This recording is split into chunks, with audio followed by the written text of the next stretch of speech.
everybody. Welcome to Serious Talk Saturday. Introducing smooth jazz Tatiana voice. I don't even know what's going on. This was not pre-planned, but we can go with it. We can rock with it. How is everybody doing? Welcome to episode 18 of the MindMine podcast. How you doing, Evan? How you doing today? You know, I'm doing pretty well. I have to admit, this has been a good morning so far. You know, I'm actually really excited. I'm usually very excited about the topics that we talk about. But I feel like these topics, too, were ones that were brought up by our community. And they were ones that some of them just did not hit me right away. You know, like I didn't even think about them. They weren't topics because we try to discuss topics in advance and try to figure out what kind of things do we want to talk about? What does the community want to hear? And some of these topics, too, were just like threw me just kind of threw me off, you know, left field kind of thing. But I loved it. It was awesome. And it was so nice and refreshing to get some commentary back and go, hey, have you ever thought about talking about this topic or that topic? And so I'm really hyped about bringing in some new concepts today that I think everyone's really going to love talking about in chat. I agree. And I've actually learned stuff. As I do all the time. I feel like I'm always surprised by this, but every show I feel like I just learned something new about our world, which is very exciting. And today we're going to be talking about some interesting things. We're going to talk about smart cities. What are they? Where are they coming? What are they doing? What's going on with them? We're also going to talk about vertical farming, which is an interesting concept that I thought it meant one thing, and then I was like, nope, it's this other thing, and that's really cool. So I'm excited to share that with you guys. We're also going to be talking about everybody's favorite topic in the U.S., healthcare. You can't tell if you're listening on Podbean or iTunes, but I made a sarcastic smile face right there, right then and there. And we're also going to talk about morals and what's the source of morality and talk about, you know, ethics versus morality and all that good stuff as well. So we have an exciting show planned for you guys today. And if you are listening to us on Podbean or iTunes or any of the other podcast aggregators, feel free to join us every Saturday, 1 p.m. Pacific Daylight Time, live on Twitch. That's right, we're on Twitch, twitch.tv/MindMineTV. And you'll be able to join the conversation live because we love having actual conversations with our audience as we go as well. But if you can join us, though, too, thank you so very much for listening on whatever platform you're listening to us on. We greatly appreciate it. And again, please make sure to subscribe or follow or whatever the platform requests of you. That way you could be the first to be notified when all of our episodes go live, as well as any updates that may happen. Plus, it just helps other people come across us because podcasts that have more subscribers and more people rating it, the more engagement it gets, that means the more people can come across it. So if you think this content is worth other people coming across, please make sure to follow, share, and engage with us and engage with the content, as we would love to grow this community even further and get even more great conversations and suggestions as we have for today's show. Indeed. And then you can also hear more smooth jazz Tatiana voice. I don't even know what to say. Usually it's me, though. I will have to admit, usually it's me doing the, hey, welcome back. So the fact that she's doing it is just completely throwing me off. I'm like, I don't know what to say right now. Well, it's the chair. It's It's the chair. It's the chair I'm sitting in. There you go. That's all you need is really a good chair. See, they say it's the suit or the dress that makes the person. But no. It's the chair thy sitteth in. Yes. That was probably so incorrect, even for Old English. But why talk about the old when we can talk about the new? So when it comes to new, what about smart cities? Well, we're going to find out much more about smart cities thanks to Panasonic. Because in a remote area near the Denver airport, Panasonic is installing LED street lighting, community-wide Wi-Fi, and prepping for autonomous cars and much more. So if you're in the Colorado area, you might be familiar with this, or you might be like, what the hell is all this? So evidently Panasonic, which is the Japanese-based company, has turned 100 this year. And it isn't just about home electronics anymore. They're changing it up.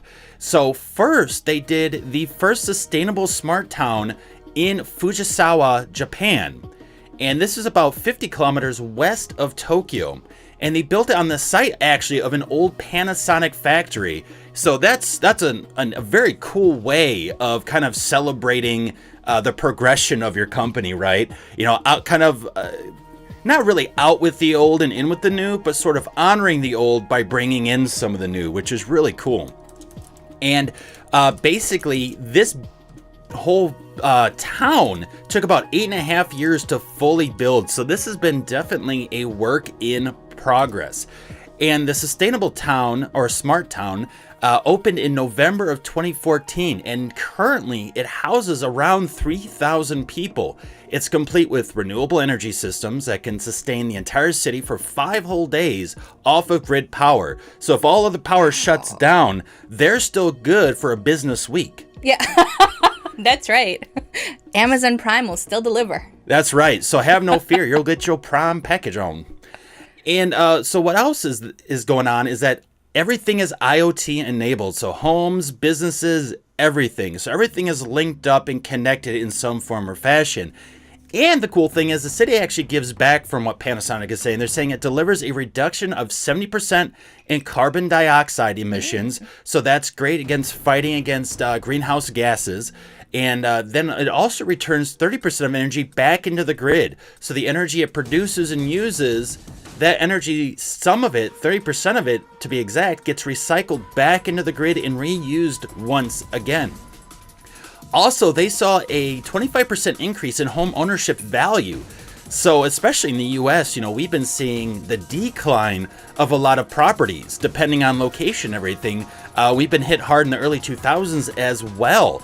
And to see now that by adding in these IoT aspects and these green renewable energy aspects, you're actually adding on much more value onto homes. That's fantastic. That's really good news for homeowners. And Panasonic's current and largest project to date now is called City Now, and it's going to be rolled out near Denver. Basically, they have taken 400 acres in the middle of nowhere, at quote unquote, as they've said, and they've allocated it for this project. So pretty much what we're looking at is it's a test location. And hopefully, or at least what they're hoping for, is that they can build it. They can then showcase it off to other cities and go, look, this is what we can do, and this is why you need to bring us in to basically redesign your major cities, your major towns, your villages, and make it more tech-friendly, green-friendly, and so forth because of all these benefits. And they have the Japan location, but they don't have anything in the U.S. yet. So, of course, this is a perfect prime spot to do so. And also, another thing is that it's going to be a decade-long project. So this is going to take time. Currently, they're 2 years in, and the Denver City Now already has a considerable amount of resources in place. So it can power itself with solar panels for 72 hours, which is 3 days, in the event of a man-made disaster or natural disaster. They have LED street lighting, public safety cameras, parking management, whatever the hell that means, but they can manage it. Interactive kiosks. All I could think of is like valet robots.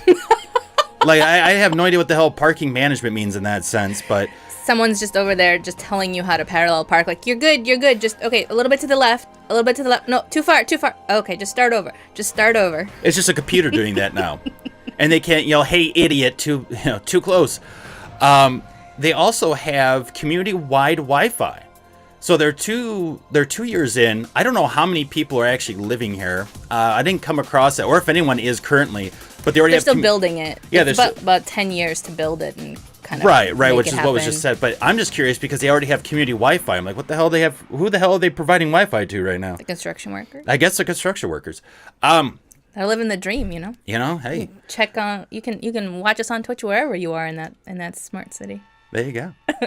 Twitch.tv/MindMineTV. All right. Plus, they're working on integrating network-connected highways, vehicles to pave the way for autonomous vehicles.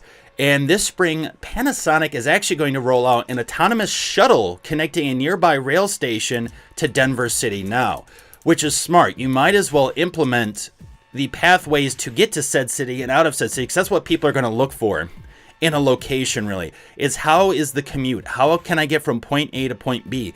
And as they're promoting and pushing simplicity and a greener outlook to things, it only makes sense that they're going to start implementing vehicles of their own to help transport people rather than having those people drive in their cars individually, adding on to the congestion of the highways and roads, as well as to more pollution.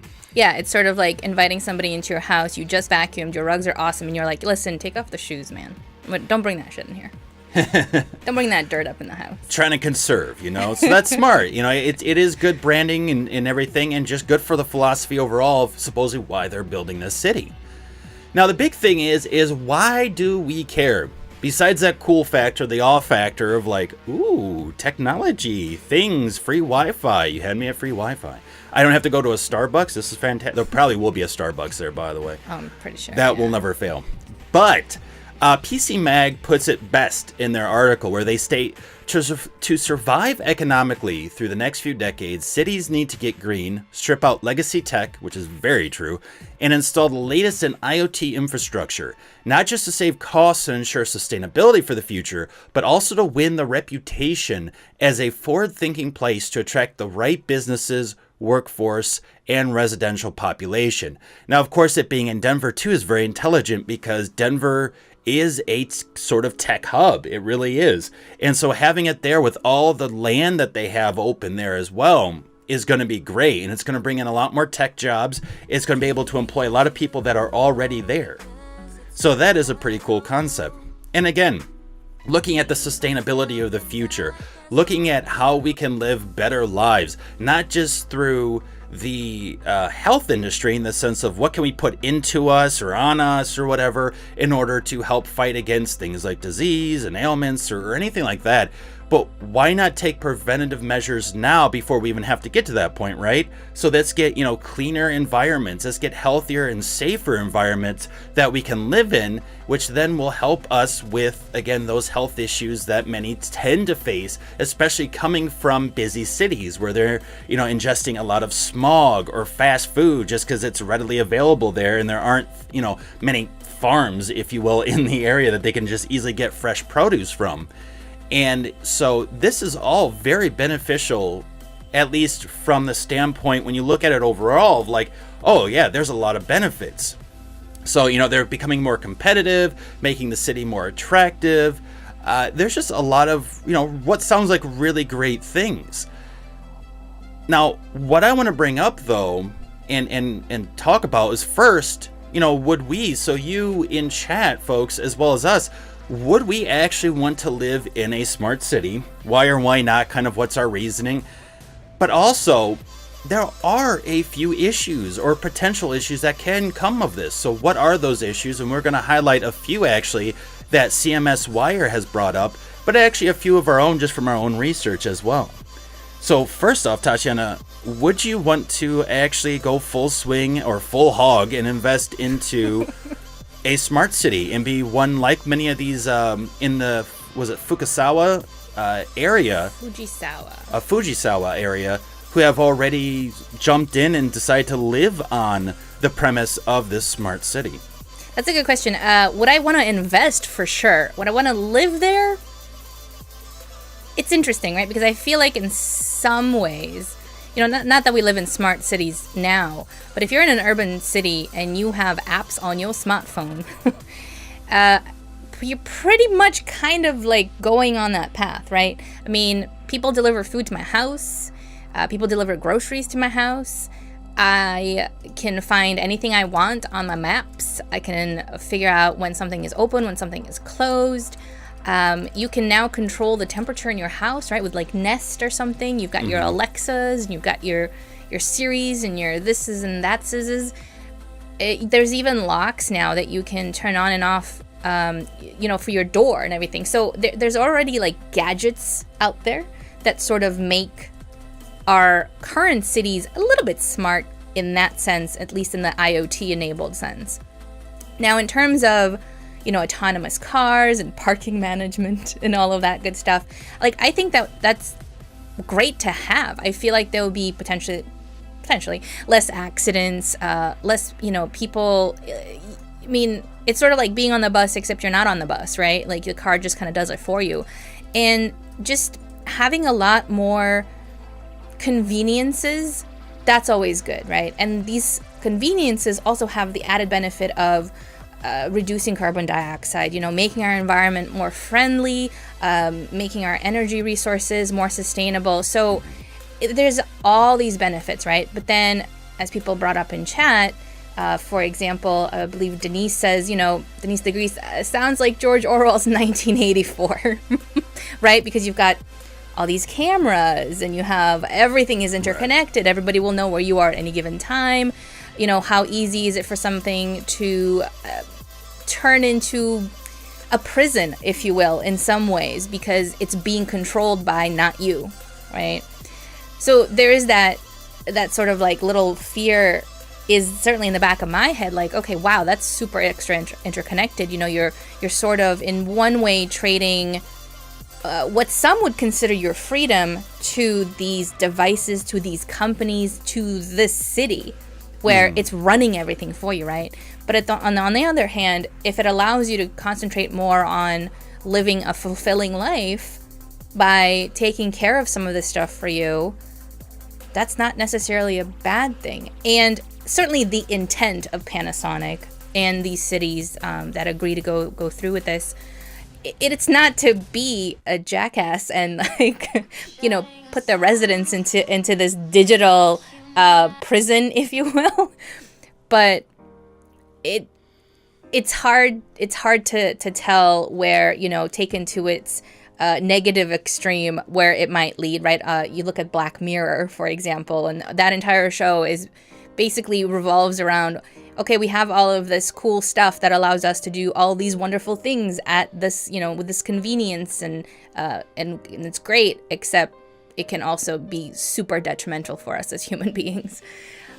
But as we talked a lot in a lot of our past episodes, it's a tool, right? The smart city is just what kind of a really giant, big tool that you can use, and it's up to us on how we use it. So at the end of all of that giant paragraph I just said, I would like to live there. I would like to live in a city where it feels like everybody there is trying to betterify themselves and their environment. Yeah, I mean, I definitely like the lack of a carbon footprint here, or at least minimizing it to that extent. I think that's really nice. I think there are a lot of benefits. We see a lot of urban decay, right? We see a lot of cities that have been negatively impacted or whatnot, or cannot be maintained successfully, whether it's because the people on the city level / that local area level are stretched too thin, or they just don't have the budget or the budgeting, the funding behind being able to continue to maintain certain districts or cities. And so we do see a lot of issues, or there's just not, there's not enough people, there's not enough hands, unfortunately, involved, which again, that a lot of times goes back to budgeting. So you have one person trying to handle everything for a city or a village or an area, and there's just not enough brain space for this person, not enough hands on this person to be able to take care of everything successfully. And so I feel like having it automated in a way and having systems in place that can take care of it and update and make processes and test on lights and street congestion and where there are issues, and then being able to report that to people so we can get the ball rolling and save time so these people can do more, actually can be a huge benefit. I know, we originally were from Boston. We're now in California, but we lived in Boston and we had an office excuse me, where we had a studio there, and that was in a kind of village basically within Boston, and that village was literally ran by one person. And I don't know if you remember this or not, because we worked with her on a couple different events in the area, like the Boston Film Gala and a few other events that we've done. And it was just one person managing all the city events, all the village events in that area, also trying to handle all the different systems, the traveling systems and everything else of what was going on. And that person was immensely overworked and underprepared. And I think she may have started the job caring and then just stopped after a while because she was so overwhelmed. Yeah, I mean, one person can only do so much, especially for a city. And there are plenty of examples like this all over the US. And so to have systems in place that can help maintain some of that would be really cool and really nice if it worked out. Again, this is all kind of within this perfect world example or whatever that we've created here. Best path scenario. Yeah, kind of the best scenario possible. But there are a couple issues. Now, one is the fact that, do we really think that cities, for instance, that really need these updates and upgrades, such as, let's say, Flint, Michigan, or portions of Detroit, are going to be getting this? Or is it going to be people like those in Hollywood and, let's say, South Pasadena, to give examples of from where the areas that we're used to and familiar with now? Are we going to see it in places like Austin, Texas, versus places like Brownsville, Texas? I really feel like this could create a bigger division between the wealthier cities and the cities that truly need the upgrades, thus again creating more instability amongst the people within the US. There's already huge fractures, especially from this past presidential race, because of the amount of issues that have arisen and how people have said, I don't feel like I count in the country that I've lived in, served in, have done so much for. I pay taxes like everyone else. I do all this stuff. So a lot of different issues have come out of the woodwork now. And, will this only be a catalyst for this issue even more? I could definitely see it as one, but I don't know. What are your thoughts? It's a good question, because usually, right, it's the already wealthy cities that get all the stuff, right? Mm-hmm. Because as a company that wants to make profit, I'm going to go to the cities that have cash monies to pay me for my services, right, and my products. So even though my product probably be very useful in other places, if it's not sustainable for me as a business, it makes logical sense to go to the places where it will pay off.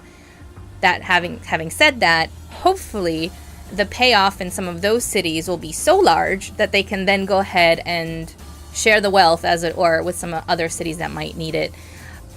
But I do see this as an extra divider. It's going to be, technology already is in some ways bringing into the forefront all of the things that already divided us in the past, right? Except now it's I feel like it's aggravating it in a way, because it's so easy to share what's going on. It's so easy to see what you don't have because of how the people who have it share it and talk about it and showcase it, So, will these smart cities have like gates outside of them, or can anyone walk in, right? What happens if somebody comes in and tries to vandalize it, right? They get tased by the robotic dogs. They got like little tasers on their foreheads. Right? Like, I imagine, again, kind of going into that negative extreme, right? You imagine just like gates being erected and like, okay, you stay out there because you're not part of this city, right? Hopefully it doesn't come to that, and hopefully, cities work with each other as well. So it's more, let's say, like a state initiative rather than like a city by city base. Obviously, Panasonic right now is sort of doing city by city, but like you said, they're starting in a really interesting area where, it isn't. It's sort of kind of in the middle of the country. It's not like on one of the coasts, which typically I feel like the coasts are the first to, coastal cities tend to get the stuff first. Oh yeah, absolutely. And so that's really promising, and they're working in areas that seem to not, in ways, like they're not cities yet, right? They're working with empty area. Like this first test city actually is on the site of something that's defunct. It's abandoned. There's not actually people living there now, right? It's not like they transformed something that already existed. So maybe if they start creating some of these cities just on the outskirts of existing cities and then slowly, for lack of a better term, techiform the actual cities, maybe that might be a better way of mitigating some of the bad. Well, and I feel like, based off of what you're saying too, that it would actually be in a way advantageous of them and just smart overall, because what that's going to do is help alleviate some of the urban congestion that already exists in these cities, because people will then travel out to these newly built cities, and therefore they can then have a little bit more space to work in to go to update these cities, because it is going to take a lot, and it's going to take a lot in a way of that is going to get in the way of the people that currently inhabit those areas, because everything is run with cables and, you know, all this different stuff. I mean, everything has to have a complete overhaul. And can you imagine doing that on something that's already been existing for decades now and has a huge population to it, where people are constantly going back and forth in those areas?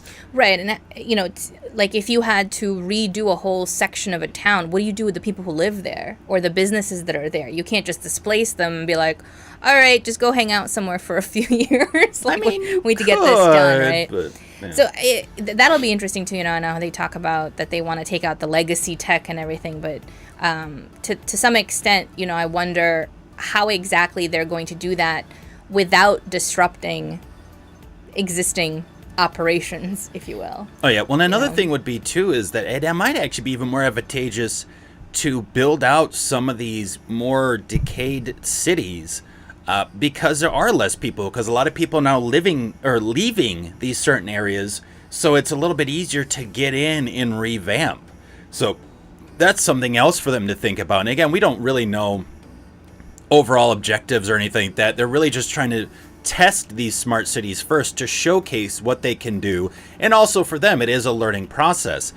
Now, one thing I do want to bring up though is the fact that with all the IoT devices, you have to think about smartphones, you have to think about smart watches, pedometers with Wi-Fi, all these different things that people attach to themselves nowadays. You know, it really is, you know, whether it's to check your how well you've slept or to see how many steps you've taken in a day. I mean, it all exists. It's all out there, right? The problem is that it's growing so fast that the protections are not in place, nor are the regulations by the government.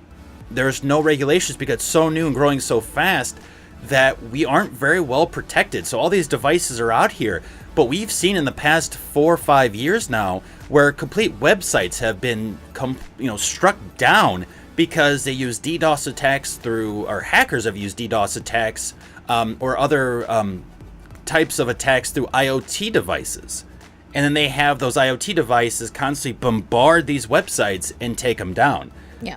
So they could be very dangerous. Now, according to the World Economic Forum, the growing number of cross-border attacks will start pushing national governments towards breaking up the internet in national, even regional walled gardens. Oh. So there are other pressures too that will push them to do this, including economic protectionism, regulatory divergence, loss of government power, etc. This would create major problems for the concept and practice of a global IoT. So if we want to then make this a global thing and be all interconnected, we could be all of a sudden seeing actually very clear divisions, especially if these different countries start walling off their internet connections. So it's going to be hard, for one thing, for IoT to fully grow because of that. But you have to also look at cloud attacks. This has been one of the biggest concerns, because given that a large amount of the data that will run the IoT will be stored in the cloud, it is likely that cloud providers will be the one principal targets to a sort of hacker war, or even a country war, because now we're going to see where one country will start attacking another country through tech, not just through arms. And so we'll be seeing potentially an increased threat, which they're already saying they are seeing constantly every single day. And to get the kind of idea of the problem, the World Economic Forum report cites analysis that suggests that the takedown of a single cloud provider could cause 50 billion with a B billion dollars to 120 billion of economic damage. So not only are you doing tech damage, you're doing economic damage. It lost somewhere between Hurricane Sandy and Hurricane Katrina, to give you a sense of the type of impact taking down these systems can have. The annual economic cost of a cybercrime is now estimated at basically over $100 trillion. a multiple of 2017's record year aggregate cost of approximately $300 billion for natural disasters. Wow, if something like that were to happen, the history books would say, all they wanted was community Wi-Fi. What they got was a tech war. Yeah, I could definitely hear that like on the History Channel. Like, Right, yeah. it is unbelievable. In the It is holovids of the future. Yeah, and when they say, too, that, they're seeing a threat magnitude of ransomware, so these people can hack into these systems without the right protection, and then they could take your data. So it's not just crashing the system, it's the fact that they could take the data and they can hold it for ransom until you pay, which usually they just delete the information anyway, and it's completely lost and they have your money. So, I mean, again, there are a lot of different issues that can happen here. So between the collection of data, the loss of data, and then also the whole crashing of a system. Whether it's by country representatives or it's by just a hacker base looking to take down something. It would be interesting if these smart cities had their own networks, right, that are sort of protected from the outside world a little bit. Certainly if they're just... If they're... Well, no, I guess because you have to, like, if you use your Nest, right, like, you have to have the ability to do that online. So, yeah, I don't know. That is obviously a fear that all IoT devices hold within them, right, is that somebody will hack it and use it for their nefarious reasons or something like that as well. So hopefully these planners think about that. Right. And put some sort of safeguards in place, however that's possible. I know very little about actual security on this topic. Yeah, sure. well, and again, they don't mention security at all, which, could make you go, okay, well, they have it all down and we don't have to worry about it. Or it could be like, well, wait a minute, if they keep selling the fact of like, oh, clean this, more space that, it's going to be such a nice living space, but they're not hitting on some of the most important things being that tech security, maybe they just don't have good tech security. That's another issue too. It could go either way, I guess, is really what I'm trying to get at. Right. Maybe they're trying to not create panic either, like before they even finish building the city, right? They just want to tell people how wonderful it's going to be, right? They're trying to sell us the vision and not try to spook us on everything that could go wrong before we've even set foot into it. Yeah, if the issues aren't being brought up, why try to answer them, So that does make sense. And in going to chat here, too, RX Mongo says, I actually watched a video of a tech tuber I watch. He had the legacy electric box replaced with a new higher rated one so he could install solar panels. It's interesting to see people do that and what the outcome could be if more people did. Absolutely. And the nice thing is, too, is that for the most part, you will get a tax refund for doing that. And also, you can actually make a little bit of money doing it because then you're basically creating your own grid and you can share that energy with the neighbors around you. My family has actually done that and they've loved it because it was beneficial financially in the long term, and it was also beneficial from an environmental standpoint too. Also, Mongo says, this reminds me of the movies where they back the street lights to turn, they back the street lights to turn green and access the cameras. Hack. Oh, hack, yeah. So they hack the streetlights, that's right, exactly. And then they access all the cameras and they have full control. And that's one thing, is that it's very easy for the most part for a hacker to gain access to cameras. So if you want to get a sense of security around an important business, that's one way of doing it, for example. And so, it could be concerning for businesses, maybe not for so much for the home. You could be like, whatever, they could see outside my home unless you have cameras inside your home too. But they can definitely hack into potential businesses that are connected to the system as well. And then you as a business have to think about the securities you have to implement just to make sure in case their systems for the city don't support it. So it could be very well a downward spiral. It could be a huge success. From the environmental standpoint, tech standpoint, I think it's amazing. I think it absolutely needs to happen. But I just want to make sure people actually think through the process and get the protections needed in place. And hopefully they are. Again, we're just kind of assuming because we're not hearing about it. Right. But hopefully they are. But rather than just trying to get this hype built up so everyone just does it, and then we are left with, oh shit, what did we get ourselves into? Right. Would you live in a city like that? I mean, for the most part, as long as I knew the protections were there, I would like to, because I want to support, of course, that process, right? And then one of the best ways to support it is, again, with the money that you invest into it. And if I can't outright invest into it, I can at least, purchase a home in there and help that community progress in that sense too.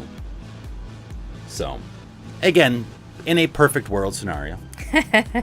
The happy path scenario, as they say. Yeah, and going from the amazing technology that's happening in cities, we're also now seeing amazing technology in agriculture. Most people think agriculture is out of date and that it's behind, and you just get a hoe or a rake, you till up some of the soil and stuff grows, right? No. There is a lot of hard work to it, but there's also a lot of technology that's been being introduced for the past several, I'd say probably 5 to 7 years. And one such update, if you will, to the system that we know as farming is what's called vertical farms. So this might actually be, as many are saying, to be a more efficient way to produce food in a world with more extreme weather. Again, as we talk about greenhouse gases, as we talk about global warming as a whole, we have been seeing a lot more hurricanes and typhoons. We've been receiving a lot more earthquakes and many other massive extreme weather conditions. And so with this, we also have to think about, food resources. How do we sustain and how do we make sure that we can feed ourselves?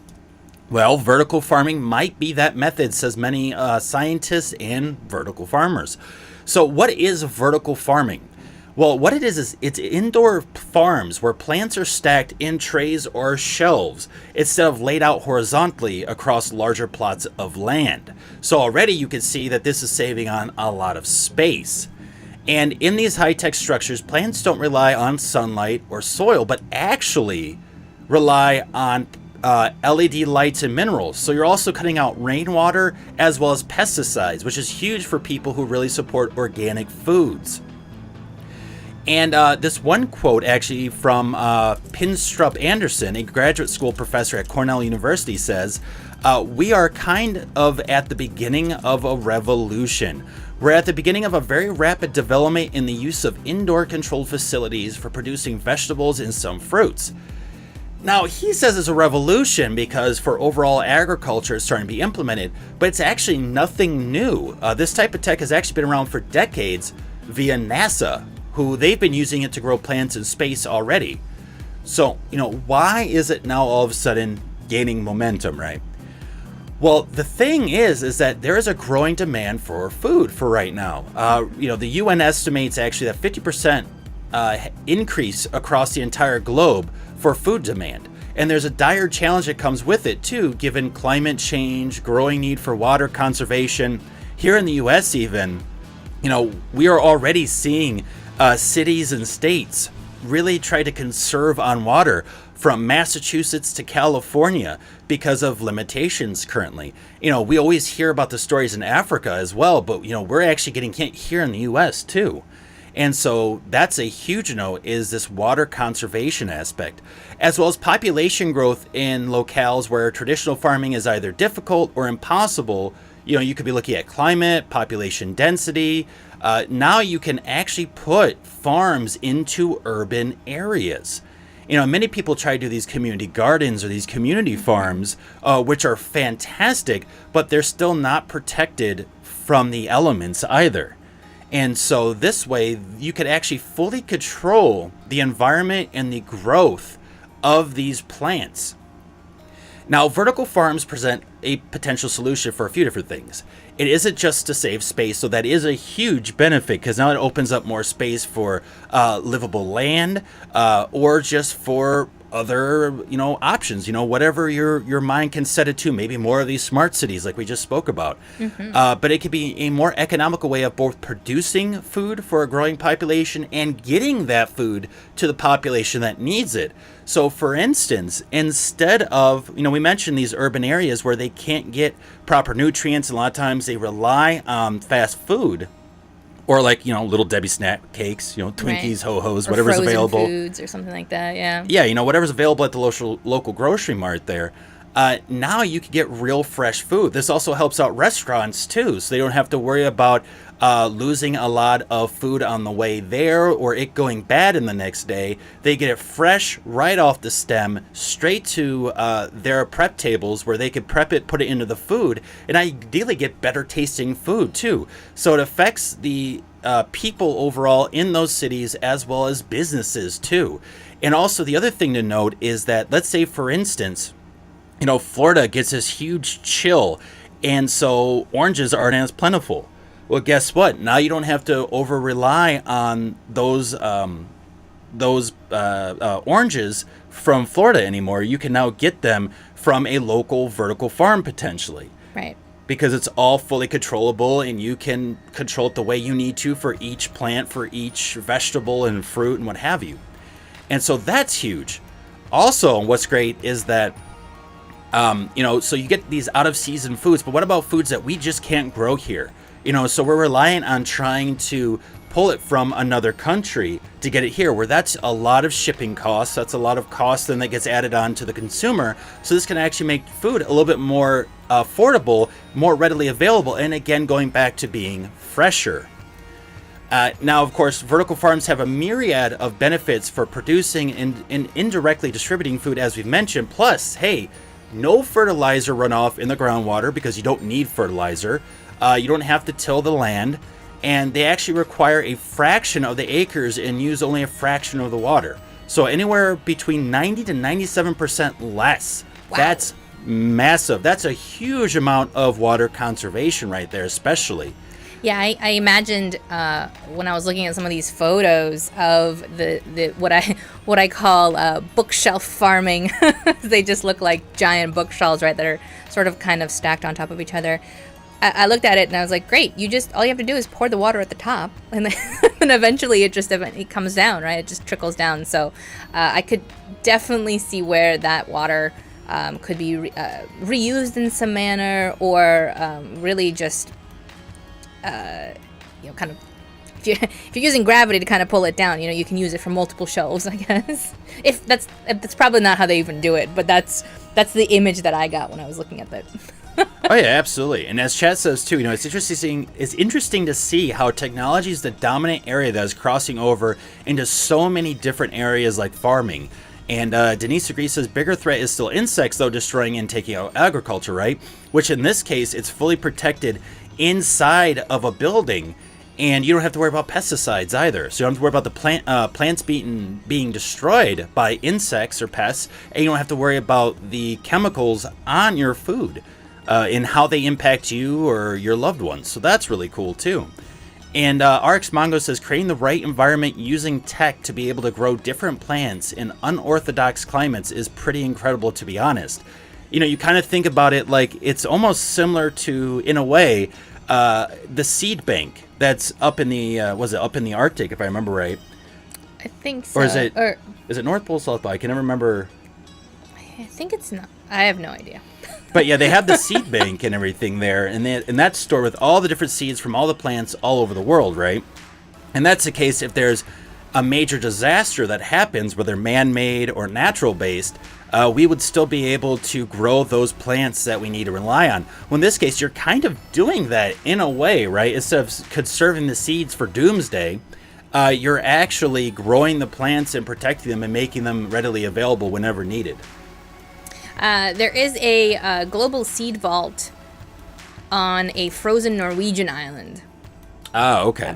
Very, very close to the North Pole, about 812 miles away. Ah, there we go. Okay. But there's seed banks all over the world. All over the world. As well, and different kinds as well, what they store. Yeah. So, this is kind of like doing that in your own way, kind of having your own personal plant bank or vegetable bank, that you could just kind of create and store. Now, of course, these won't last forever, right? They will decay over time, so you've got to use them. But the fact that they're well protected like this is great.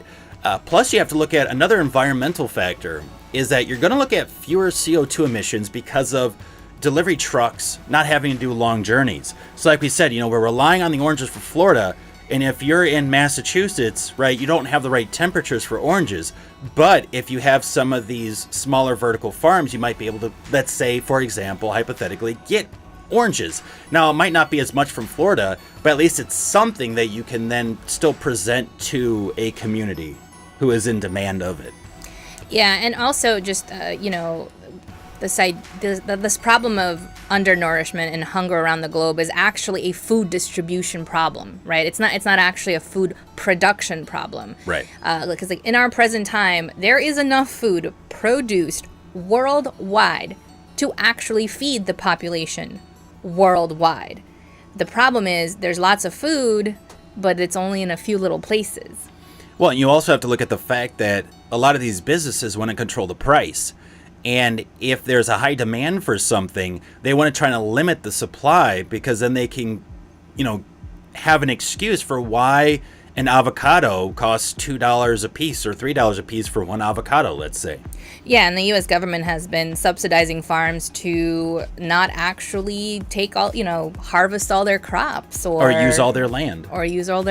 And so, exactly, there's this sort of fake inflation of pricing, as it were, which is sad. But with vertical farming, one could envision a future where even in places where the land is not arable or it's a huge city and you don't have space for it, you could still have your own source of food because of this vertical farming that has controlled environment, enclosed controlled environment, which can hopefully withstand certainly seasonal environmental changes, right? But also natural disasters like droughts, bitter cold, fires, and of course flooding, which is also huge. Well, many farms that were hit actually by Hurricane Harvey were well protected because of it. I think they said that at most they might have lost like 5% of the crops they had because of whatever small reasoning. But other than that, almost all of it was fully protected. Yeah, it was. I think the article as well mentions one specific vertical farm, Moonflower something. I forgot the name of it. Sorry. But they thought that their whole, production would just be wiped out. And I was like, no, actually, we're doing good. We're great. This is great. It worked as predicted. Yeah. And so we know, and it's been tested, we know that it works. But unfortunately, it has failed in recent years because of high costs, right? There's a lot of tech involved. There's a lot of science involved and a lot of maintenance, not only of the plants themselves or, the crops that you're growing, but also a lot of what the machines you use or a lot of the items you use, like the minerals and so forth, like trying to maintain those, trying to get the supply of those, like that all can be actually very, very expensive. And a lot of it sounds like you can burn through very quickly, whereas a tractor, a lot of people are like, oh yeah, I've had the tractor in the family for like 20 years, still runs great, that John Deere. But that's not really the case, in this situation. And so, it's the goal of the industry overall, though, to try to minimize the risk of failure, because as younger generations move away from rural areas to live in cities, traditional farming is just not seeing a very big lucrative future. And what I find very cool about this, though, is it actually seems to be bringing in people that don't have a farming background. It wasn't like their great-great-grandfather that they know of was like this farmer or whatever, and they had all this farmland. Like, it's pulling in people from the tech industry, from the sciences, and everything else, because they understand the science and the tech going into this kind of process, which is actually very, very cool to see. And this could actually then hopefully bring a boom in food production as long as companies don't get in the way of trying to restrain how much food is able to go out into what populace. Now, I will say real quick, I was reading one of the articles that we were looking up this information on, and it did mention that someone who is in the gas and oil industry has invested into this industry and is looking to open up their own vertical farms, and so far actually has a few. Now, my concern with hearing that, of course, is the fact of, what is it that the gas and oil industry want? They want land. They want property, because they can dig into the land and hopefully pull out those natural gases or those oils. They could do fracking and what have you, which has been huge in the U.S. So, you kind of notice this trend here. Vertical farms create less space, which means more land is then open and available for companies like the oil industry, or companies within the oil industry or natural gas industry that can come in, tear it open to pull out those resources. And the problem with that then is that you're not making it usable to anyone. You're actually harming the ecosystem there directly and the overall environment, and releasing more emissions into the air, thus progressing global warming. So that is sort of a concern when I read that. I thought it was great that they were investing in something like this, but then you try to, make the connections. You go, well, why would someone in the gas and oil industry all of a sudden jump to this? It just doesn't make sense unless they see it has a lot of potential, right? But it's like, but then where's that potential lie? And so I'm curious on it. Again, I'm sort of, piecing together items as I read it. It's not directly saying that, but I just thought it was interesting, and probably something to kind of think on, is to look at not only the industry as a whole, but who's investing in that industry. Where is the support coming from? Where, who's really running the show, basically? And what does that potentially mean for the future of the industry and the future for us? All good things to think about. And Denise the Grease also brings up a great point in our chat. Is, vertical farming, is that better than sun-grown food, right? Are those crops, is that produce, is it better somehow? Is it worse? Is it the same? And those are very good questions. I imagine, I haven't come across a lot of people who talk about produce, that particular aspect of agriculture, but I have come across articles that talk about cannabis and the difference between sun-grown cannabis and indoor cannabis. And essentially what they found in those, when they've kind of looked at those two things, is that they're just different. So not better, not worse, different.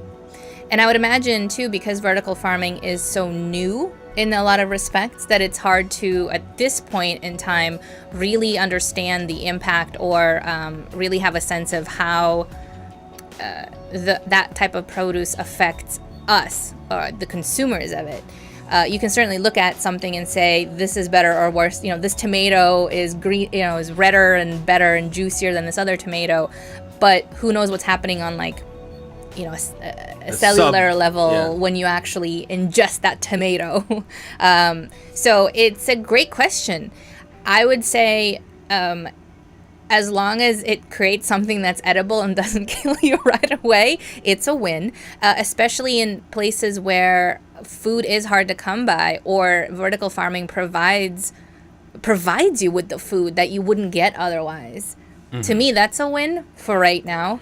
But that's a great question. Well, and one thing to keep in mind, though, is the fact that NASA has been doing this for years. They've been growing plants and, I believe, food. And if they've been consuming it for over the past decade, and they've not come across any issues or seen any issues, I mean, that's got to say something, I would imagine. Again, this is just an assumption, but I would imagine that would say something about potential quality and safety as well. Yeah, and there is the confounding variable of it being in space, where there's all sorts of other factors that impact the astronauts' bodies, like lack of gravity. Oh, yeah. Which, it potentially could be hard to determine fully, like, yes, this is good or this is bad. But right, it hasn't killed anybody yet. Well, and again, though, that's kind of the problem that we've fallen into, though, as well, is the fact that, we've said for the past 50 years, basically 60 years, with certain foods, like, oh, well, it hasn't killed us yet. Really? Really? Because that's the standard. That's the standard I go by. It's like, yeah, but it's like we've had increased amounts of obesity, diabetes, heart disease. There's been so many health issues that have arisen, and people don't look at it and go, well, it hasn't killed me. It is killing you, but it hasn't killed you with a D yet. No, you're not past tense, you're present, but still, in the present, it is impacting you. So, hopefully we don't just gauge it by, well, it hasn't killed anyone yet. But you're right in that sense of that it hasn't, though, luckily. And hopefully they can have more funding to at least test it, look into it more, and see what's actually going on. Again, our FDA isn't the best. We always try to look for that FDA standard. But that standard has been very loose for different industries, or for different companies, I should say. And so, it's even hard to really trust, even if it is FDA certified, is it really safe? Especially when you look at many of the things our FDA has passed that other countries have completely outright banned because they said, no, there's a connection to that and cancer and to that and other health issues. Why would we ever have that legal in our foods? And the FDA here has passed it. So, and we're talking about first world countries here who have banned it. You know what I mean? So we can't say, oh, well, it must be an educational thing on them, or maybe it's too expensive for them to actually implement, so they're just gonna, outlaw it. No, they can afford it all. They have the education, they have everything else. The issue is that item, and yet we still accept it and okay. A lot of artificial colors, artificial flavors, they're saying have been linked. Yellow number this, red number that. A lot of those things have been banned in Europe, for example, but we still use it here. So, we can't just rely on FDA to approve it, but hopefully, we can figure something out, tests and what have you, through actual scientific measures that can prove whether or not this food is good to go. I would imagine the only differences would be the length to which it stays ripe, potentially, and also taste. Those are my guesstimates. Because, again, if you do change what's kind of going into the plant, into the crop, it will change the flavors, right? Just like our bodies, we are constantly changing based on what we eat. That does impact us on a cellular level. So it's going to do it for food, too, because it is a living organism.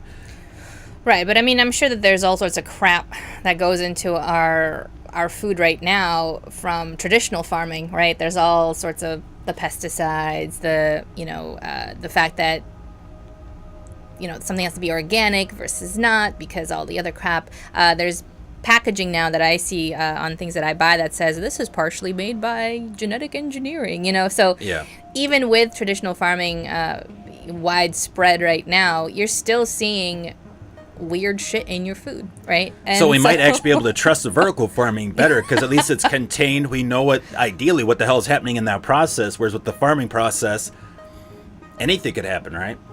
Depends on how big the company is who's growing it and distributing it. I would say too something that the vertical farmers or the articles that you come across when they talk about them brings up that of course is interesting overall for me is where who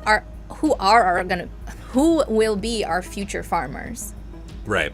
Because we've seen a shift from young people don't necessarily stick around in rural areas and say, yep, I want to be a farmer when I grow up, right? They tend to be lured to the big cities, to the potentially more lucrative, less strenuous jobs. And so there's potentially going to be a decrease in farmers going forward for traditional farming. So vertical farming could provide a way, an incentive for people who were born in the farming world or who are interested in doing farming to be farmers. Potentially it might be a little bit more glamorous. Oh, yeah. Well, and, we've always seen that with a shift of technology is a shift of training is the shift of where people start working, right? The different industries. So computer sciences back in the 90s, then increasing into now it's becoming IoT and AI. And so it's going to be very difficult for other industries, but especially agricultural industries, to get those people to stay and want to work there when there's such a big push from big industries saying, hey, come work for us. You can make so much money, live in the city. Everything is readily available to you. You can really make an impact on humans' lives that we forget about the necessity of food and how that impacts our lives. And, and I think it's because in a lot of these cities, food is so readily available, again, unless you're homeless, but that's another conversation for another time. But, it's so readily available, gas stations or, at the local Stop and Shop or whatever it is, it's all around. So it's so easy to take for granted. You never think twice about it. So, I think it's one of those situations where it's an oversight and people look at, yeah, but I don't have this device yet. And I could start making them and working on them. It's like, no, it's not about the devices though. And so, and maybe too, because again, there's that tech aspect and potentially some AI or IoT that is implemented in these processes for vertical farming. it might actually pick up with the IoT AI trends and again pull in more people, hopefully. I can imagine a smart city having a vertical farm. Absolutely. And the fact that they're all about not taking up a lot of space or anything like that, staying green, this is a great example of doing that. I have to say, my great aunt had a farm back in Romania, and we used to visit there a few times. And besides the geese, which I was terrified of, and their dogs, which I was terrified of, and their cows, which I was also terrified of, I found the process of farming kind of soothing, very zen. And it was fascinating to me that you could, as manga, as you pointed out, this power of a seed. Like, you could put something in the ground and, give it a little TLC, and it would give you food. And it was amazing. But at the same time, I didn't want to do it. I was like, nope, this is not a job for me. You hang tight here, great aunt. I will take your potatoes. Thank you so much. I love them. Please don't let your dogs kill me. Goodbye. It was definitely, while it was fascinating and amazing to witness, it didn't draw me. That was not a thing I wanted to do. So I have huge respect to for our farmers, because without them I can't grow my own food. I'm not gonna go hunting for my food. I'm not gonna go gather it. I will, if our farmers go away, I wouldn't know what to do to get myself food. So yeah. No, it's absolutely true. And again, we're trying, I guess, in a way, to bring this up too, to help educate, because this is about our health. This is about how we get nutrients, and are those nutrients the right ones, and to have full access, because there's been several issues in urban areas where they just don't have access to the things that could be grown in these vertical farms. Right. And speaking of our health, the US is is not at the top of the charts when it comes to health either. The US actually spends more on healthcare than any other country, and it has not better health outcomes. Right? It's truly unbelievable. So, and this, we're talking when we compare other countries that have a similar economy. It's a comparable country is what they call. There's been data from the Organization for Economic Cooperation and Development, the OECD. This comes from 2015. They found that the U.S. spent almost three times as much on healthcare as the average of all the other countries with, again, comparable incomes. 3 times. And despite spending more, the results didn't necessarily, of course, yield better health. Again, when they compared to those same countries. For example, both Italy and Britain spent at least $5,000 less per person than the U.S. on healthcare. And the population of those countries have a higher life expectancy at birth than the U.S. Jeez.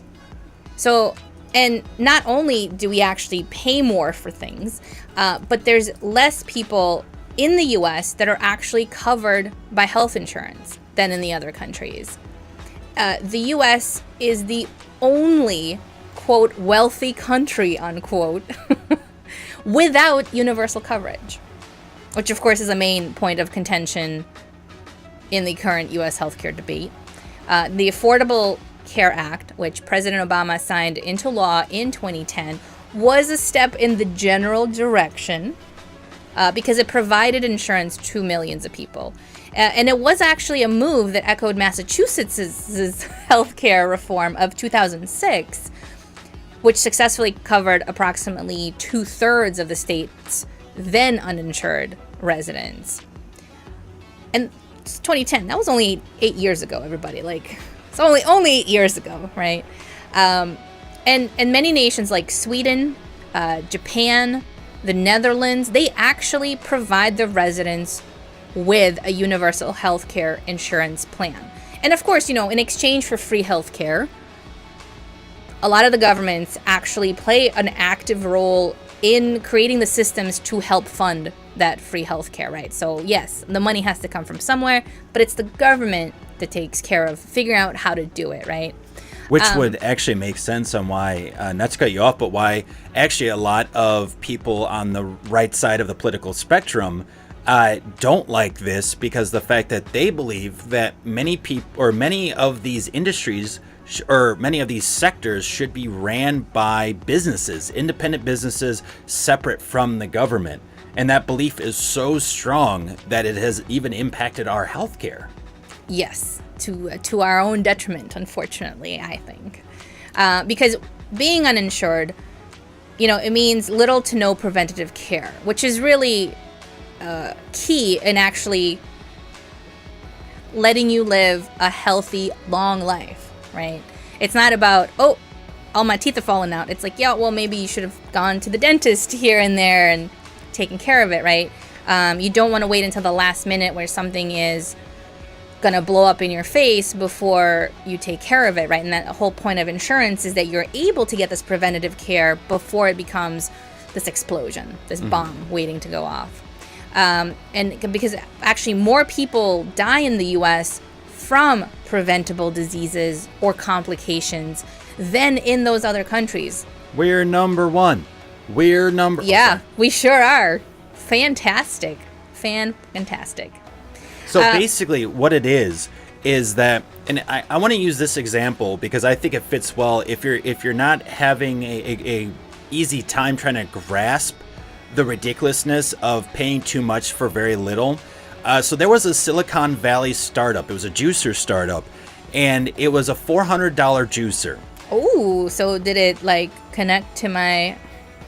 It juiced. Everything? It squeezed, and that was that's all it. it did? Oh, wow. And it was called the Juicero. And it was overpriced, overhyped, and they raised more than $100 million. So all these people put all this money into this juicer. And guess what?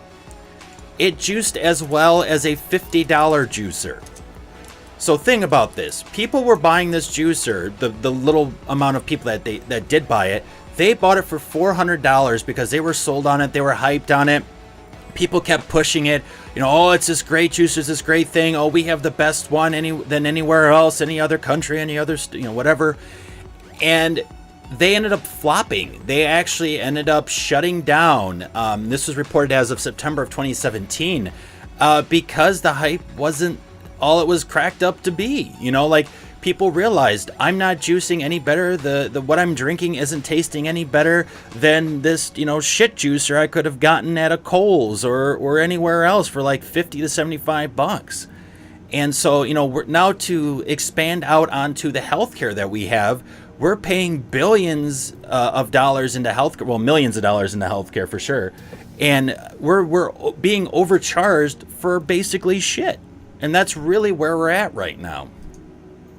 Yeah, basically we actually go to the doctor less often, we get hospitalized less, but we end up paying way more for what we do use. And when we do die, we die hard.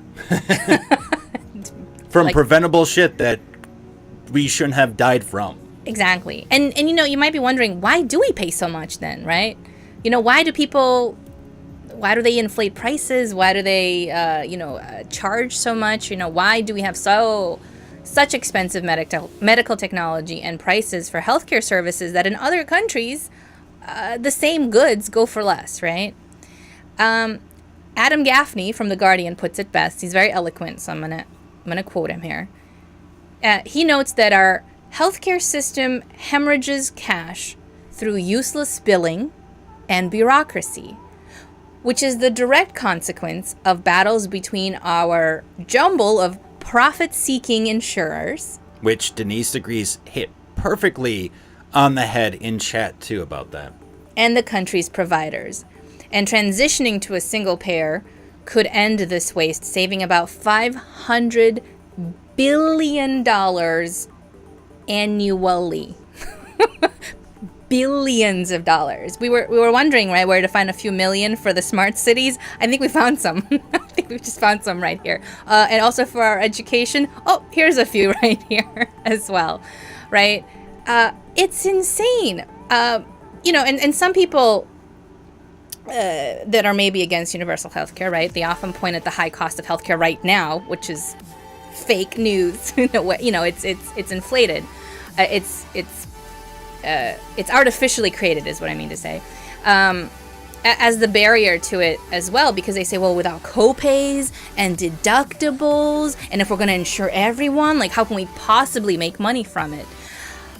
Okay, y'all, healthcare shouldn't be a for-profit venture. Yeah, it's about the living status of you, your friends, your family, of the community. Because, if your community's dropping like flies, guess what? If you don't care about them as a human, at least think about this. Who the hell is going to make your Starbucks coffee, huh? Who's going to be able to deliver all of the resources to your favorite company so they can make what they make or sell what they sell? You're not going to have access to any of that, again, unless you plan on, for instance, teaching yourself how to farm, teaching yourself how to make an iPhone, teaching yourself how to do all these things. Yeah, good luck with that. And if the government does oversee a single-payer system, I know, it's the fear of every Republican.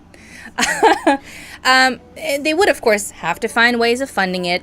It may likely be taxes, but it doesn't mean that it would be as expensive as it is now, because it will hopefully not be operating under a for-profit assumption, right? Mm-hmm. And if the government isn't looking to, like, squeeze us out of our every dollar, then it might actually be affordable in whatever way they fund it, and everybody would be insured, and you wouldn't have to worry about that weird thing that's growing on your arm. You would go and check it out and not die from it. Yeah, there are too many people in the U.S. who I've come across who have been like, yeah, no, I'm not going to see a doctor for this or that. They hurt themselves on the job or anything else. There's like, no, I can't afford it. I can't afford the doctor bills. Like, you're freaking sick, or you're basically on your deathbed here, or you're bleeding out. Like, you should really see a doctor about that. And they're so afraid. So that's another reason why people aren't using the healthcare that they're paying for, because they're so afraid that, oh, well, if I use it, which is what you're supposed to do in the first damn place, oh, my prices, my costs, my deductibles and stuff, they'll all skyrocket on me. Because again, the insurance companies are controlling the overall healthcare and, what's being implemented. What is it that we're seeing? And so there's this kind of hyperinflation, if you will, but it's all false. It's all controlled by these businesses, and we're not pushing our representatives enough to actually regulate it. And the problem is, unfortunately, that many of these political leaders also get funding for their campaigns from these companies. So who do you side with? The person that just gave you $500,000 for a campaign that now you don't have to spend money out of your pocket for, or to some random person out in Omaha, Nebraska? There's the realism of it. It's as simple as that. Now, another point to bring up too is the fact that with healthcare, one of the biggest things that people fight against, like, say, universal healthcare, healthcare for all, is they say, oh, the wait times. Oh, I mean, the ERs are so backed up. There's huge wait times. There are wait times. Absolutely. Not going to deny that fact. There are wait times. A lot of times you'll have to sit your ass down for quite some time for a specific procedure. But they put life-threatening procedures over anything else. That should be actually of comfort. If you have a life-threatening issue and need a procedure today, guess what? It will happen today, and the person who is just looking for a fucking nose job because they don't like the way their nose looks will have to wait a few months. Sorry. But I mean, I think that's the reality of the situation. And again, yeah, I know that example is a little hodgepodge together, but you get it. Like, the people with the severe issues get seen first, get taken care of first. If you're able to hold on and wait a little bit longer, they will prioritize it. But that should be of comfort to you. That shouldn't piss you off because, oh, my arm hurts, I need something done. Okay, well, it's on a priority list. But if you're dying, guess what? You can be seen. Right, it's like battlefield triage, right? You got 3 people coming into your tent. You got to determine who needs the help right now. Mm-hmm. Or because if they're going to wait another 5 seconds, they might die. And who can wait a little bit.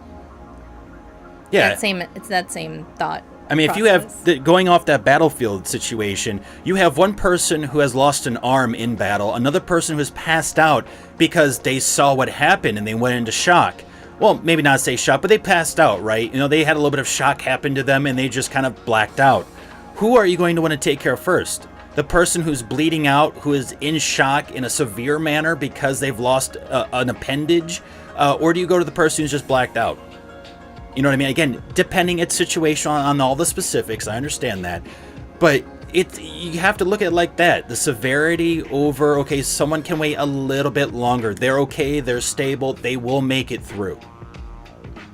And no one can cite that universal healthcare doesn't work, or that, having low prices doesn't work, because there is literally proof in these other countries that we're being compared by the OECD that it does work.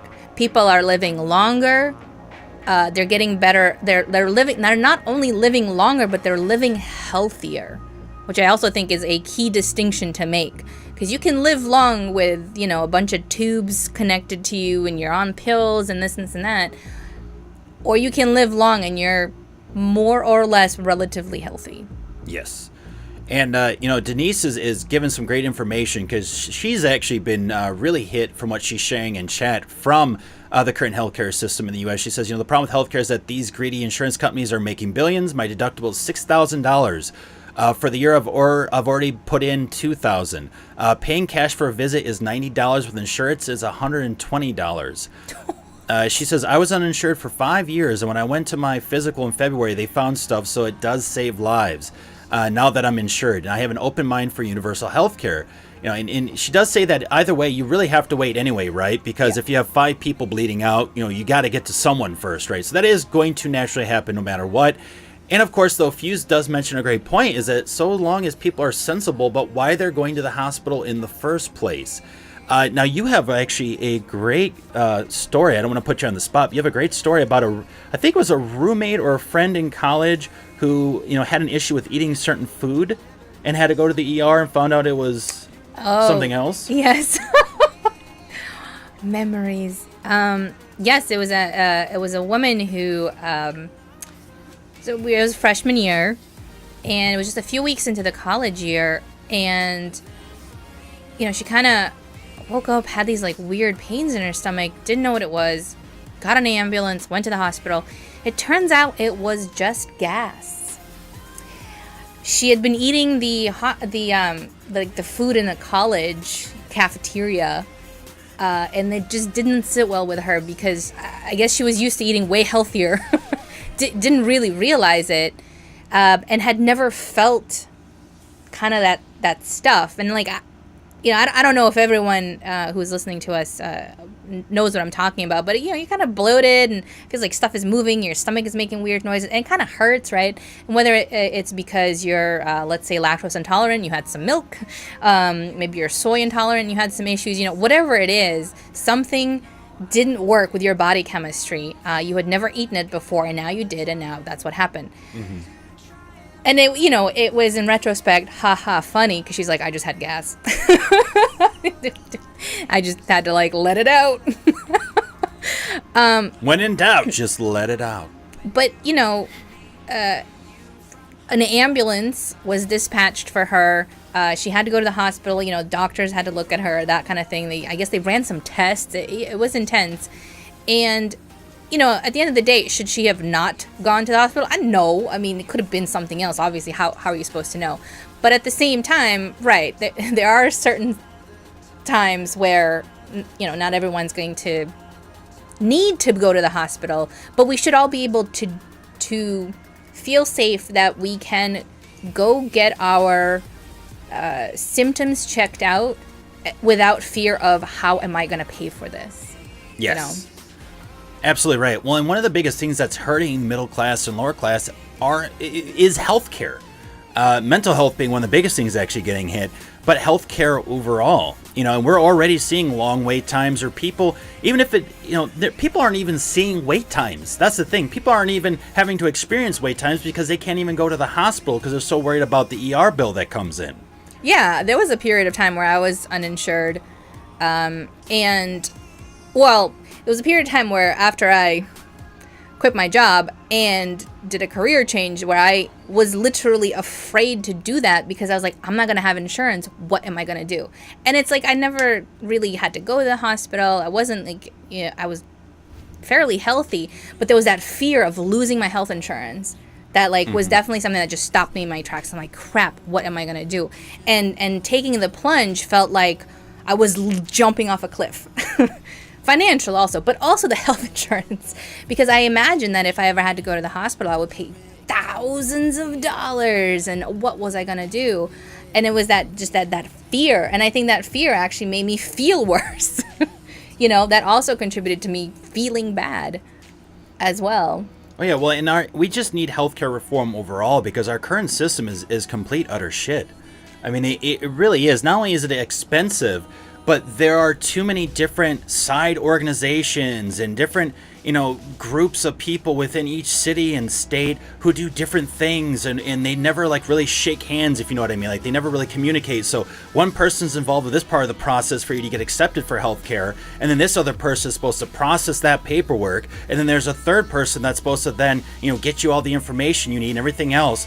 And you call one and they say, oh, that's not us, we can't talk to the organization, so here's their number, you call them. And then you got to call each and every other organization. It's so disjointed and such crap right now, especially here in California. No offense, California. I love you as a state. Don't get me wrong. California. Your weather's You're great. amazing. Some great people. I love you so much. Not complaining. But your healthcare fucking sucks. Yes, also that. We have a friend that qualifies for Medi-Cal. Okay, so Medi-Cal is the California equivalent of Medicare. They don't make enough money to sustain right now. And so, they can't afford health insurance because health insurance is so freaking high. So basically what you have to do is first you have to go through the marketplace, which is called Covered California, which is basically set up from Obamacare / Romney Care, which was when it was first started back in, 2007 or 6? It was when it passed, yeah. In Massachusetts. So it went from being a Republican ideal to a Democratic ideal somehow, because I guess Obama didn't want to push it all the way to full healthcare reform to healthcare for all, because heaven forbid. So what we have now is Covered California, which is the marketplace. You go through them, and then they say, okay, great, you qualify. Here are all the different companies that you could go through and purchase health insurance through. So Kaiser Permanente or Blue Cross Blue Shield, you name it. But if you qualify for Medi-Cal, they go, okay, great. You're no longer in our system. We're going to send you over to Medi-Cal and have them work with you now. We have nothing to do with this anymore. The problem is that even though you technically qualify for Medi-Cal, that doesn't mean you actually will get Medi-Cal, because Medi-Cal then has to approve it. And the problem is that if you don't get approved by Medi-Cal, which is the issue that our friend's coming across, is that there's a bunch of delays because their systems are so out of date and they don't understand the current economic situation, because this individual is an independent contractor and they don't make a lot of money right now. And so there are certain deductions that just don't exist, unlike what does exist for like a full-fledged business owner who has themselves on a payroll, or for an employee. So they're scratching their heads going, we don't know how to work this. And then from there, they also have to deal with the fact that, well, if they get denied from Medi-Cal, they have no insurance whatsoever for the entire year. Then they get hit with the tax, the tax penalty. The tax penalty for not now having insurance. But yet the problem is that they're trying to get insurance, and they've been waiting now for like 4 or 5 months and still haven't been able to get it, because Covered California says, oh, well, this has nothing to do with this anymore. We can't do anything in our system. We can't change anything. You have to deal with Medi-Cal. And Medi-Cal goes, oh, well, we're not sure we could cover you. What the fuck are you supposed to do then? And you can't just tell the tax man, hey, well, I tried. Does that count? No, you still have to pay out your ass for whatever penalties you have to pay for. Right, and if you need to go to the hospital or something like that, you can't go up to them and be like, listen, I tried to get insurance, so can you just put me down for whatever and just like take off a few thousand off my bill? Like, it doesn't cut it. It's sort of like going to your landlord and saying, listen, I got paid an exposure, so can I just give you that for rent? The landlord will just laugh in your face. Yeah, it's just such a ridiculous system. And RX Mongo has a great point. Back when there wasn't healthcare, it was the fear of dying. Now it's the fear to die if you don't have the money. It's not better. It really isn't. But we're number one in deaths, in how expensive our healthcare is per person. That too. Congratulations, America. You're great again. That's right. It's a bumpy road. It's rough. Well, and there's a lot of people too that say, "Oh, well, healthcare for all."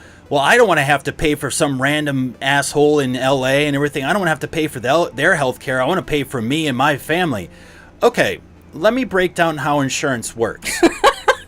You know that car insurance that you have? You know that home insurance, maybe flood damage insurance, fire insurance? You know all those insurances that people keep pushing and you're like, yeah, no, you need to get car insurance. You need to have this type of insurance. How an insurance works is everyone pays a certain amount of money. That money goes into a pot. Whenever you get in a car crash, guess what? Someone is paying for your ass to cover that car crash. So some of their money and some of your money and some other people's money is being taken out of that pot and put into your situation. Now, don't you think you might kind of owe some of those people back for that issue that you just came across and were covered by your insurance? I would say yes. So guess what happens then? Someone else gets in a car crash.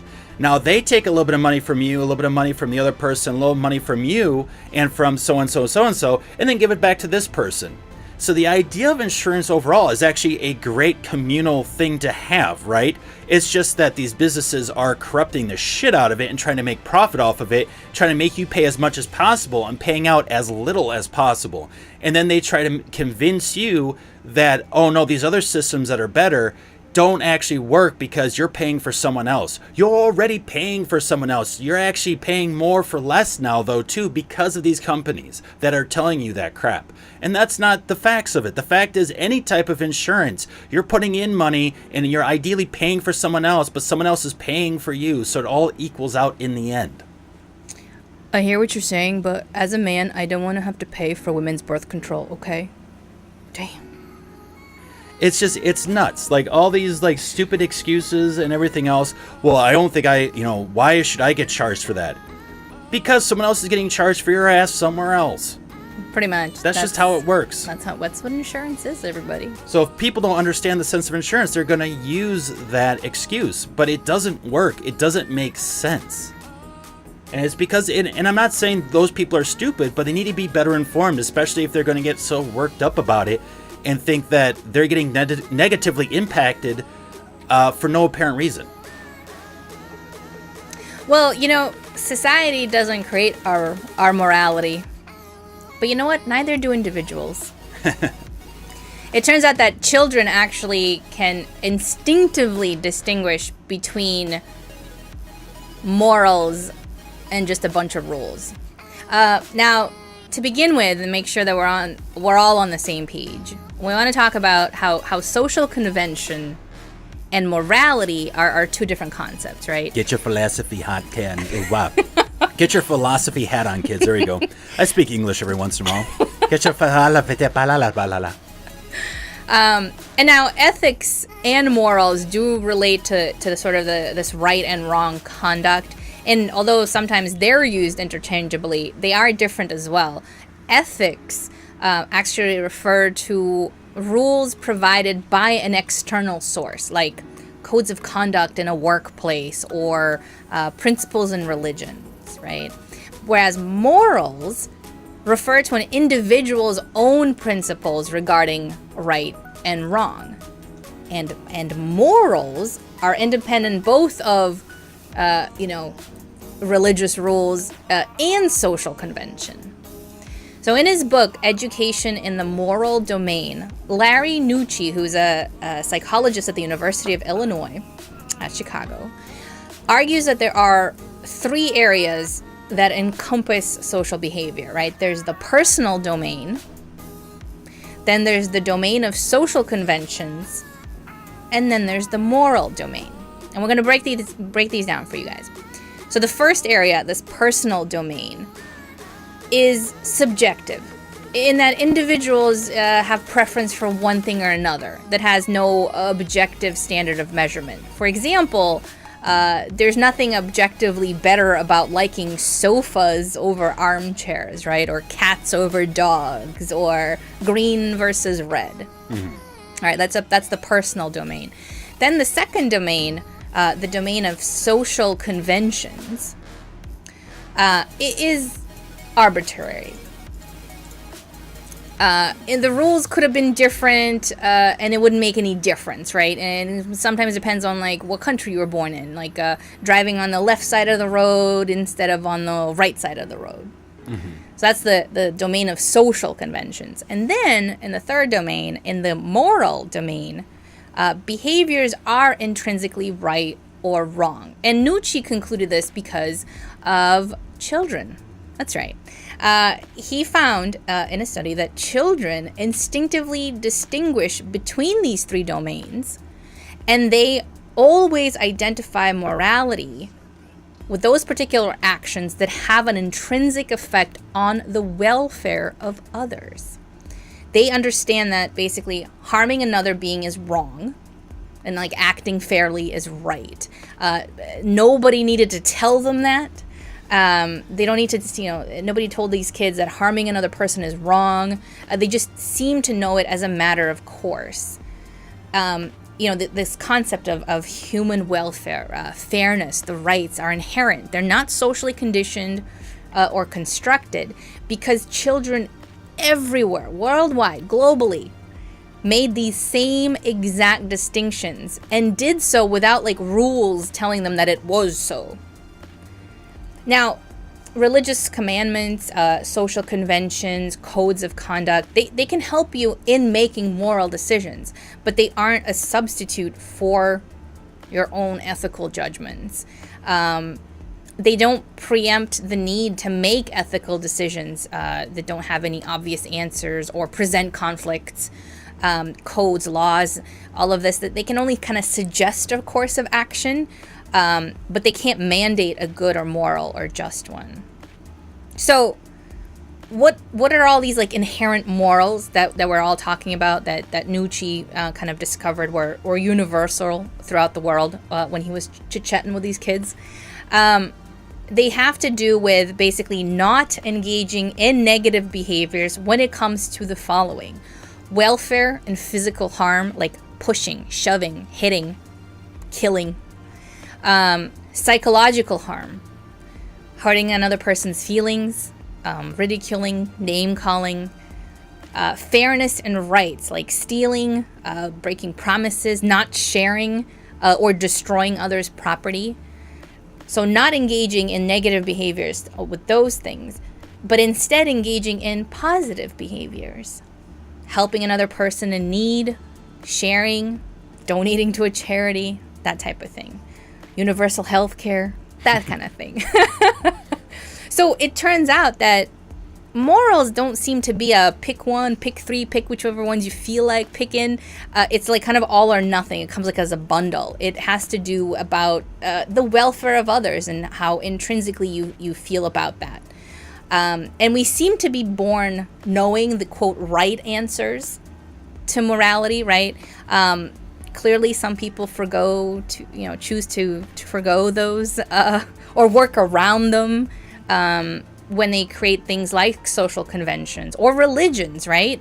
Or, which they can use this morality in a way for their own nefarious means. Like lots of wars have been fought in the name of religion and ethics without much in the way of actual morals. Like, go kill these people. Okay, but killing is wrong. Yeah, but you're doing it because we're trying to make a better life for ourselves here and the welfare of these people. But fuck those other people. Wait, what? Yeah, it's kind of like, well, these are, the framework that we work in. But, when we can kind of adjust it and shift it as needed to make sure it still fits what we need, right? I mean, it's always malleable. And it's like, well, no, actually, it's like you said, an all or nothing thing. It's not a flexible thing. Like, we all innately have it or we don't. We're that disconnected from it. But you can't just sort of twist morality unless you typically have a very nefarious or somehow brainwashed view of a certain situation. Right, because where does immoral behavior come from, right? Well, I mean, our current environments they're not highly moral. They're not very supportive of morality. If you live in the U.S., profit is what drives things, not morality. I mean, you can just turn on the news, right? check out your Snapchat. And even looking at ourselves, right? Like, we all face temptations on the regular, right? Temptations to be dishonest. I mean, almost all of us could probably use a little bit to improve our own moral behavior, right? And what if morals maybe aren't inherited or inherent? What if Nucci is wrong? What if we have to learn our morals, our morality? And then why should we even bother, right? Clay Tucker Ladd, a PhD, wrote all this amazing stuff about this. Look him up. He noted that, becoming moral requires enough emotional development to feel guilty when we do wrong, enough social development to accept our responsibility for behaving in agreed upon ways towards our group, and enough cognitive development to be able to place ourselves in another person's shoes. So what he's saying basically is like, well, no, first you gotta develop in a few different ways. You gotta have emotional development up to a certain level, social development, and cognitive development, right? So that's a lot, right? That's a lot to do. So what they're saying too is that even though morals are innate, it's not the end-all be-all to create a successful society. You need these three core areas of development to truly succeed and flourish. Exactly. Well put. And, just because you do develop some of these qualities as well, it doesn't guarantee that you're going to have a wise, effective philosophy of life anyways, right? Goodness without knowledge is weak. Knowledge without goodness is dangerous. So you could know all of this stuff and you could have these qualities, but if you don't actually enact them or live it, then you're no better off necessarily than, or maybe you're worse off than someone not knowing them at all, not really being cognizant of them. So, I mean, when we talk about, what kind of morals do we need for a better life, for a healthy society, whether or not they are inherent or we have to learn them, it seems like focusing on the welfare of others and treating them in positive ways and experiencing and engaging in positive behaviors, sort of like do unto others as you would unto you kind of a thing, but also, don't do unto others stupid shit as well, because doing, that's very interesting actually, talking about doing unto others like you want done to yourself. Sometimes people don't necessarily have a positive view of themselves, right? And so they may not necessarily think of a positive behavior towards somebody else, right? So it's sort of really recognizing, when you're looking at the welfare of others, not necessarily looking at how you treat yourself, but rather the quote-unquote ideal of a positive behavior when referencing the welfare of others as well. Oh, yeah. Well, you know what I find interesting, too, and I think this is why sometimes we feel so disconnected, is that when we see movies or, based on some of the emotions that we feel, they're kind of these big epic moments that kind of sweep us away, right? Or that's like the ideal that, happiness is this huge, massive thing. Or that, anger can be this huge, massive thing as well. And that it isn't about the smaller steps to get to happiness, right? And I think we need to look at some of the actions that we do every day. For instance, is it morally right to hold open a door for someone? Well, no, right? That's actually more of a convention that we've just kind of put in, that it's polite. But the impact of holding that door open is something that could be morally right, and we need to kind of, look at the bigger picture on our actions. So, for instance, happiness has to do with healthiness and has to do with our well-being, correct? And so, again, morally, it's up to us to make sure we're all happy and healthy as best as we can be. And who knows, maybe opening that door for someone makes someone feel a little bit better about their day and helps reinforce a healthy and happy mindset, which then they carry on throughout the rest of their day, which then impacts many other people. So again, you're kind of having to think in a sort of domino effect rather than just that one little instance at that very moment. Yeah, and there's plenty of research that supports this concept of you doing something nice for others actually makes you feel good and better about yourself, and your body starts to feel better, and so on and so forth. Like it's shown that it's got positive effects actually on you. Mm-hmm. You know, giving and being a positive contributor to society. Exactly right. And actually, there's some great chat going on too. RX Mongo says learning morals is an interesting topic. We're unempathetic sociopaths, not taught morals, and it is something that is inherited. And Denise says it's so easy to be mean or start a war, but it's far harder for humans to be nice and caring to complete strangers, especially when they're thinking in the very instantaneous mindset of, well, what's happening right now, rather than that long-term effect, of course. And, Mongo does say it's easier to cause destruction than clean up and fix it. It does take more time, and then again is a longer term mindset than destruction, which can be very instantaneous, and then you can move on from there. Now, I want to point out too, this was one of my favorite things, was in an article that we came across, to go back to the fact that morality isn't just something that's within religion, but within us. They actually give several quotes from several different countries, from several different religions and philosophies and backgrounds. And so, of course, many of these had no connection to one another, right? And yet they still have the same sort of concept of helping others, which then helps the bigger whole of society, right? This whole putting yourself in someone else's shoes, or the golden rule as it goes, which is do unto others as you would have done unto you.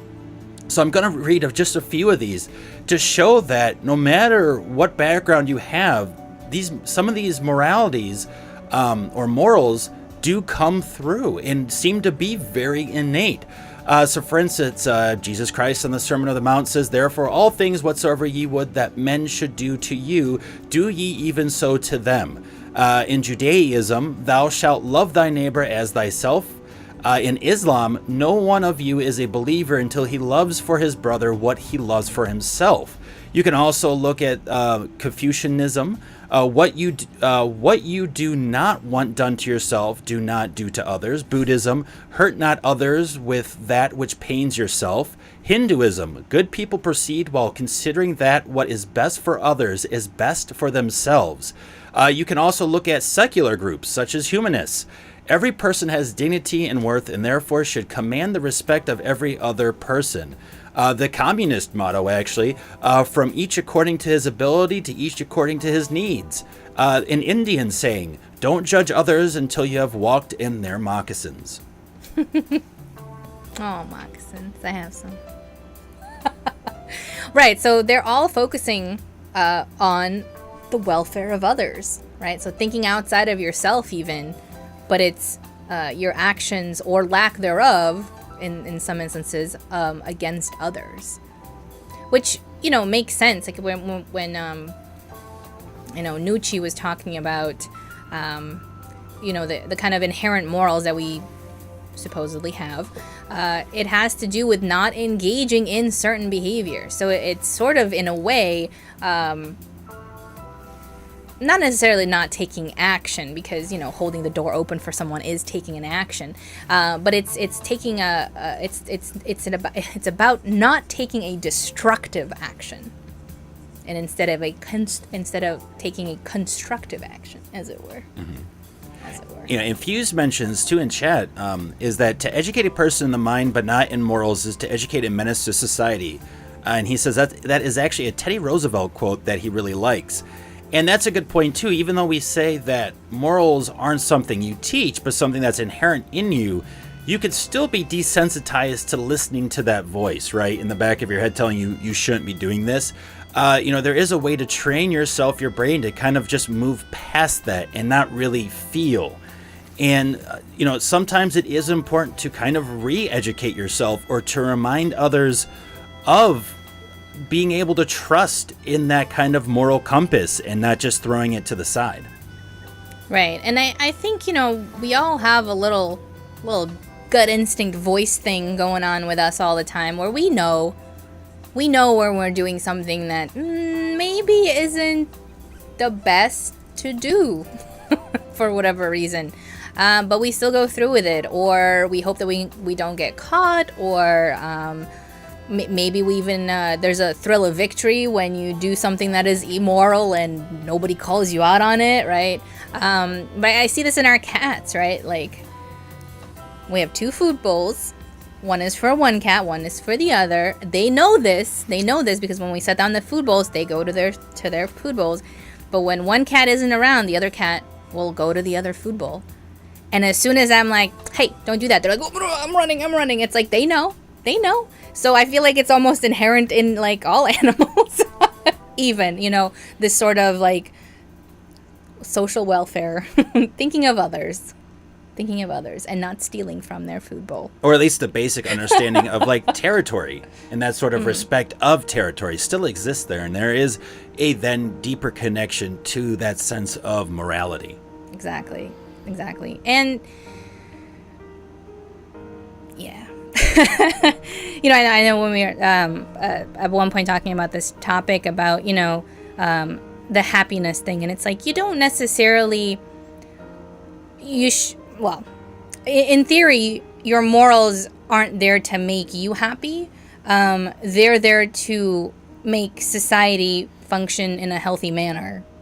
Right. You're looking at overall benefit over individual benefit, which is why, for instance, in some of the things listed, when we said those different quotes or phrases, was actually the communist motto. Because ideally, in a sense, and I know there's a lot of negativity to the word communist, especially in the U.S., because of the Cold War and everything, and the arms race between America and Russia, and there was that whole Hollywood blacklist, who's a communist and everything else, and it was very negatively talked upon. And it's it's to even this day that stigma still is attached to communism. And I'm not saying it's the perfect ideal for a government by any shake of a stick, especially as it's been known to eventually lead to dictatorships just because of this system that's been created for a country to be considered communist. It just kind of breeds out of there a dictatorship. But the general idea of helping others is really important, and the impact that you leave behind, and that is based in morality. And again, yeah, it may be kind of a flawed governmental system, but some of the ideology isn't too far off in the sense of what naturally or innately is within us. Sort of like a smart city, if you will, to bring it full closure here, full loop, right? The smart city is built with the welfare of others and the environment in mind, right? Like that's their goal, in theory, right? Is to create a space where you can provide conveniences and amenities to everybody who's in that space, make their lives better, improve what's happening with the environment inside and outside of it. So in that way, a smart city has great morals. And hopefully Panasonic sees that happening in their smart city. Yeah, it's going to be interesting to see how morals get tested, especially with technology, because you have more access to people's data. You have more access to people in general and how you can contact them and reach out to them and connect with them. And, where are those moral gray areas that will be created because of technology and communication and in data? That's actually really a debate right now, right? Is it right for these companies to have so much data on us and be able to sell it to the highest bidder or give it away to anyone that they want? I mean, we've seen that actually recently with Facebook and Mark Zuckerberg when it comes to, data privacy. What is moral and immoral in how he's running Facebook? But then, of course, that comes into question your overall business ethics and everything else that you're doing. So, I mean, we're already kind of seeing that in a way, and it'll be interesting to see where it goes. If this does put a spotlight on it a little bit more, or if we have to keep learning by falling on our face? Good questions. And Mariman in chat puts it very well. Pay It Forward, which was a great movie, great concept. The concept of, doing something for somebody else that maybe they can't do for themselves, but you are able to help them out in that manner. And then continuing that, that trend forward. And that way, hopefully, the whole world will happen to do something good for somebody else that they can't do for themselves. And we all live in a better place. Rainbows and butterflies. Well, thank you so much, everybody, for joining us today. Episode 18 of our MindMine podcast. It's been a blast chatting with you guys in chat. And if you are listening to us on Podbean or iTunes, feel free to check out us live on twitch.tv/MindMineTV every Saturday, 1 p.m. Pacific Daylight Time.